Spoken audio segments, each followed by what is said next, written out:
Bismillahirrahmanirrahim. Dari 73 tokoh ini kemudian Nabi mendeklar kami akan hijrah ke Madinah. Mulailah proses hijrah dilakukan secara masif. Dilakukan secara bertahap. Awalnya hijrah Umar bin Khattab, kemudian hijrah beberapa sahabat yang lain, sampai puncaknya hijrah Nabi SAW. Hijrah Nabi dari Mekah ke Madinah. Orang-orang Yahudi mulai resah.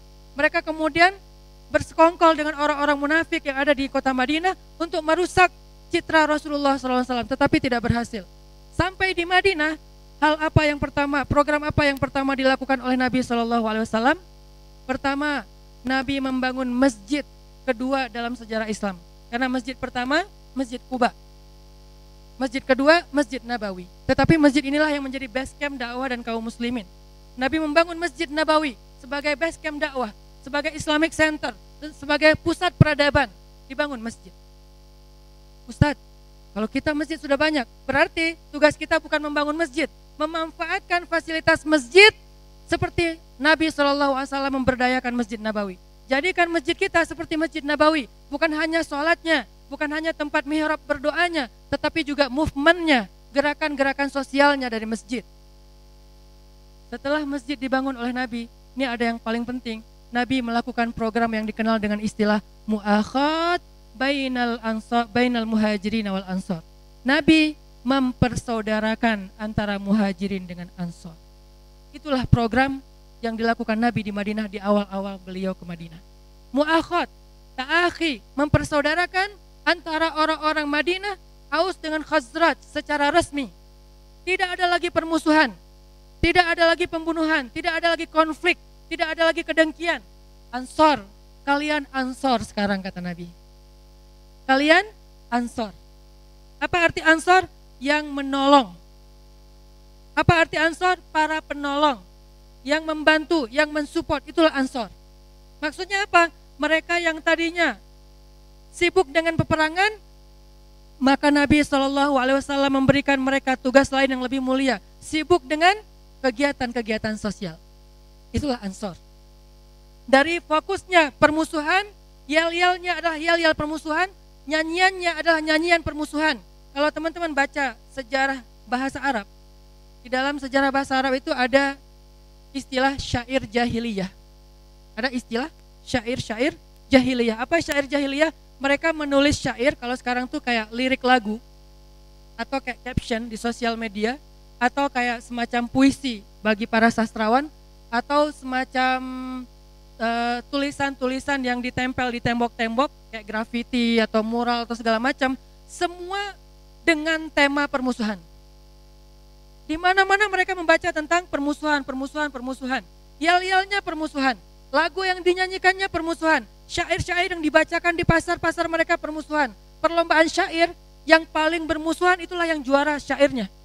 Yang paling bold isi permusuhannya, dialah juaranya. Kemudian mereka bikin kontes-kontes syair yang luar biasa. Kemudian mereka bikin perform orang-orang yang musik dengan lagu-lagu permusuhan yang luar biasa. Sosial media mereka adalah para penyair dan para seniman. Itulah sosial media mereka. Sehingga permusuhan ini dijaga terus-terusan, dipupuk terus-terusan, lalu diganti oleh Nabi dengan bahasa ansor. Ukhuwah. Ayatnya, ya ayyuhalladzina amanu la yaskhar qaumun min qaum asa ayyakunu khairam minhum. Wahai orang yang beriman, janganlah suatu kelompok mencela kelompok yang lain, karena bisa jadi yang dicela lebih baik daripada yang mencela. Ini syair Islam. Inilah puisi Islam, inilah caption Islam, inilah lagu-lagu Islam yang dinyanyikan di era Rasulullah SAW, disemarakan, digaungkan di mana-mana. Orang menulis itu di pelepah pohon korma, orang menulis itu di kertas, orang menulis itu di dalam hatinya. La yaskar qaumum min qaum asa ayyakunu khairam minhum. Janganlah suatu kelompok mencela kelompok yang lain, karena bisa jadi yang dicela lebih baik daripada yang mencela. Wala nisa'um min nisa asa ayyakunna khairam minhun. Janganlah sekelompok perempuan mencela kelompok perempuan yang lain. Janganlah suatu organisasi mencela organisasi yang lain. Janganlah suatu komunitas mencela komunitas yang lain. Janganlah suatu supporter mencela supporter yang lain. Kenapa? Asa ayyakunu khairam minhum. Bisa jadi yang dicela itu lebih baik daripada yang mencela. Itu slogan Islam, teman-teman. Habis Nabi hijrah ke Madinah dan membuat program mu'akhad, persaudaraan. Itu yang kita lakukan insya Allah ke depan. Kita akan ramaikan syair-syair Islam, syair-syair Quran, syair-syair persaudaraan, syair-syair humanity, syair-syair respect, syair-syair no judgment. Hashtagnya kita ramaikan itu, sehingga yang tadinya hashtag permusuhan sedikit demi sedikit berubah. Yang ramai sekarang adalah hashtag persaudaraan. Jadi apa yang saya lakukan di sosial media itu bukan hanya sekedar sensasi. Saya pakai hashtag respect, saya pakai hashtag no judgment, itu bagian dari programming dakwah. Karena saya serius belajar ilmu pergerakan di Mesir. Mungkin ada ustadz seperti Ustadz Abdul Somad serius belajar fikih di Mesir, halal dan haram. Ada ustadz yang serius belajar hadis di Madinah. Ada ustadz yang serius belajar Al-Quran di Madinah atau di Mesir sampai dapat riwayat hafiz. Saya karena tertariknya kepada ilmu pergerakan, serius belajar ilmu pergerakan, tasawur haraki, persepsi pergerakan yang diajarkan Nabi SAW. Itu yang akan kita lakukan. Sehingga apa yang saya tampilkan di sosial media, bahkan mainnya, sekedar naik di atas papan skateboard, sekedar jalan main di Jepang ketika winter, main snowboarding, itu bukan sekedar sensasi, itu adalah campaign terhadap dakwah anak muda. Semuanya diprogram. Sehingga percayalah teman-teman, insya Allah apa yang kita lakukan ini adalah sebuah effort, sebuah juhdun, sebuah usaha dari kita untuk mengislah, untuk membangun bangsa Indonesia dengan cara apa yang diajarkan Rasulullah SAW. Dan ini bukan sekedar narasi-narasi ekstrim, ini adalah narasi kemanusiaan dan persaudaraan. Ya ayyuhalladzina amanu, la yaskhar qaumun min qaum. Kemudian Allah ajarkan lagi di ayat yang lain, ya ayyuhalladzina amanu, ijtanibu katsiran minadh-dhann. Jauhi prasangka, karena sebagian besar prasangka itu adalah dosa. Ini menjadi hashtag, ini menjadi slogan, ini menjadi caption, ini menjadi syair-syair musik mereka. Wala yaghtab ba'dukum ba'dha, jangan saling membuka aib. Wala tajassasu, jangan mencari-cari kesalahan. Jangan membesar-besarkan masalah yang kecil sehingga itu menjadi konflik yang lebih besar lagi.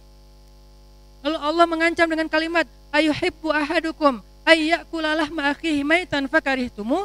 Maukah kalian memakan bangkai dari saudara kalian yang sudah membusuk? Pasti kalian tidak menginginkan itu. Maka orang yang membicarakan aib orang lain sama seperti memakan bangkai saudaranya. Orang yang membicarakan kekurangan orang lain sama dengan memakan bangkai saudaranya. Siapa yang rugi? Dia sendiri yang memakan bangkai tersebut. Ini teman-teman slogan-slogan persaudaraan di dalam Al-Quran. Nanti ada lagi ayat yang lain. Wala yajrimannakum syana'anu qaumin ala alla ta'dilu. Janganlah gara-gara kalian tidak suka kepada suatu kelompok membuat kalian tidak fair. Al-adlu atau adil dalam bahasa Arab, bahasa kitanya fair. Jangan gara-gara kalian tidak suka kepada suatu kelompok, kalian berlaku tidak fair kepada mereka. I'dilu, bersikap fairlah kepada mereka dalam persepsi, dalam penilaian, dalam apresiasi, dalam sikap, dalam apapun. Fairlah kata Allah. Kenapa? I'dilu huwa aqrabu littaqwa. Karena fair adalah sikap orang yang bertakwa. Sifat orang yang bertakwa dikaitkan dengan spiritualitas, dikaitkan dengan Islam. Nanti muncul lagi ayat yang lain. Ayat yang sangat banyak mengajarkan kita slogan-slogan persaudaraan. Termasuk Allah membanggakan kaum Ansor habis-habisan di dalam Al-Quran. Bagaimana mereka menjadi orang-orang yang tadinya penuh dengan permusuhan, sekarang balik menjadi orang yang penuh dengan cinta. Itu berubah loh teman-teman. Syukran ya Rabbi, syukran. Hadaita qalbi, syukran.